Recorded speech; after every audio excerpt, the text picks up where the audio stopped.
Hello guys, আজকে অনেকদিন পর তোমাদের মুখটা আমি দেখাচ্ছি। মুখটা অত সুন্দর ভালো না, পেকে গেছে তাড়াতাড়ি তো।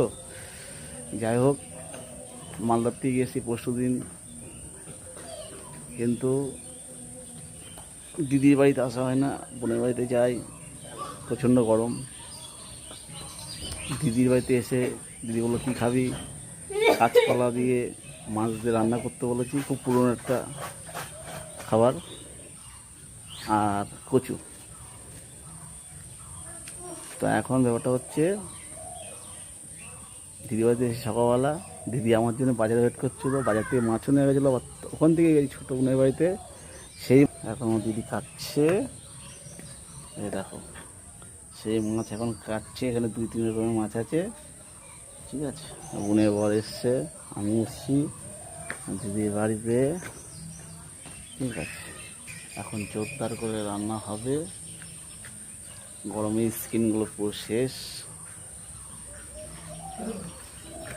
টাটা।